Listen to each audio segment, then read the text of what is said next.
discuss those divisions some more now. With me in Jerusalem is Avi Meir, former editor-in-chief of the Jerusalem Post. And from Tel Aviv, we're joined by Chuck Freilich, former Deputy National Security Advisor for Israel. Thank you both for joining us here on the program. Chuck, I'll come to you first. As we've been discussing, I mean, the War Cabinet is discussing a range of options.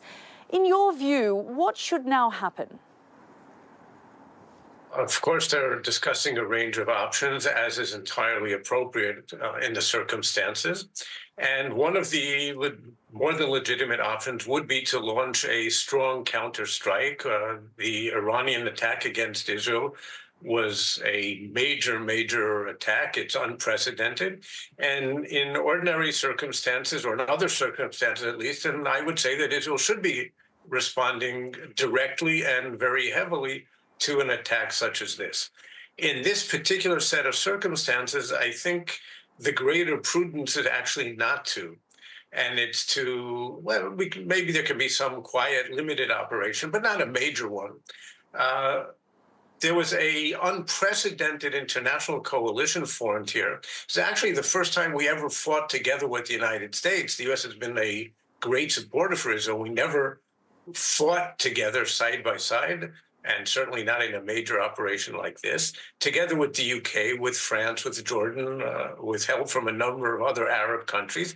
This is a dramatic transformation in the region, and it's one on which I think we should be building for the long term and trying to turn it into a serious anti-Iranian coalition.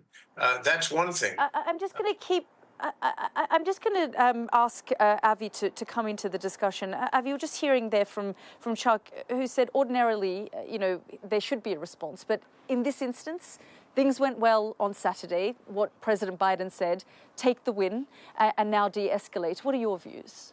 Look, if someone fires a gun at you and you dodge the bullet, the gun has still been shot and the bullet has still been fired. That is indeed what happened on Saturday night. This was an unprecedented attack by Iran directly to Israel. And I think Israel has no choice but to respond. I think a failure to respond would project weakness in many respects, not only to Iran, but to Israel's neighbors, that coalition that Chuck was speaking about. And Israel can't afford to project that weakness at this time. Now, there are, as we said, many options on the table, perhaps more covert options as opposed to more direct ones. But I don't think that Israel can, as others have said, take this win. It's not a win. This is an unprecedented act of aggression that is part of a long line of acts of aggression on the part of the Iranian regime, and Israel has no choice but to respond. And I'm just going to bring Chuck back in. I mean, Avi is making the point that many here in Israel have made, that there really is no choice, that in this neighborhood, one can't show weakness. Do you think it's a sign of weakness if Israel does nothing now and doesn't respond in any way?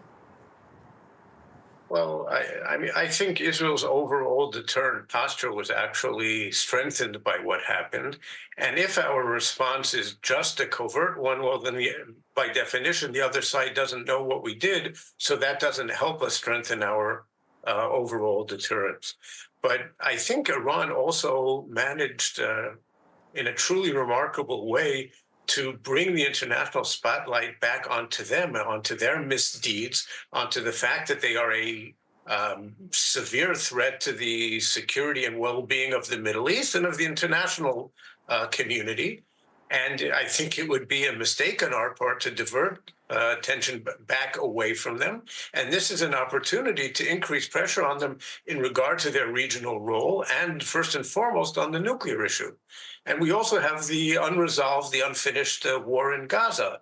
So I think we can respond at a time of our own choosing when it's most effective. And there is no such thing as we have no choice. You always have a choice. It's a question of how you decide to decide between the different options.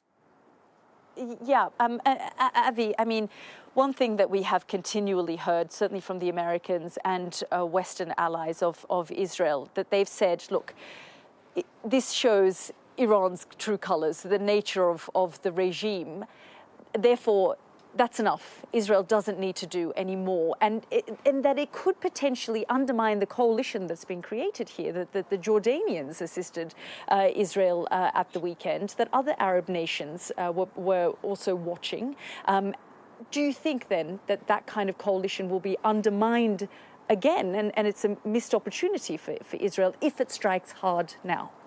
Look, I think, again, there are several options on the table. We don't have to have as strong a response to Iran as what we received on Saturday night. We're not talking about 350 missiles necessarily going in Iran's direction. But I think that some limited response is certainly called for at this time. And I think the message that it will send our allies in this region, including those that emerged on Saturday night in our defense, is one of deterrence. And one of determination, and one of a calculated risk. And I think that that is exactly what we need to be projecting at this time. Do you think, Avi, that it's odd that Prime Minister Netanyahu hasn't come out and made any kind of statement to the nation since this attack on Saturday night? Look, he has come under some criticism for that. I think he's made any number of missteps over the past few months in terms of things he has or has not said. I think that he, like others in Israel's military establishment, is trying to figure out exactly how to handle this situation. We understand that operational plans have already been approved, according to certain reports. It's a matter of timing. I imagine we will hear from him when the time is appropriate. And Chuck, I mean, you know, there is a big conversation and debate here in Israel about what to do. And as you say, this is now an opportunity to form a coalition. Do you think that can truly happen now at this point? Or do you think that, frankly, Israel should go back to fighting this war with Iran in the shadows as it has for many, many years? Well, one doesn't preclude the other. I'm always for doing covert operations if you can. And we have an ongoing challenge in terms of the Iranian presence in Syria, which should not be there. And their truly frightening relationship with Hezbollah. So there's plenty of work to do in the Iranian sense, even without launching a major operation against Iran. And as I was saying before, we have to resolve the Gaza issue still. We've got this beginning of the international coalition, or it came to be for the first time now. It's something that we should really build on for the long time. And it could be a change in the entire balance of power in the Middle East, precisely what we want, to isolate Iran rather than being the isolated party which we were. Yeah, indeed. Chuck Freilich, Avi Meir, thank you both for joining us here on the program. Thank you.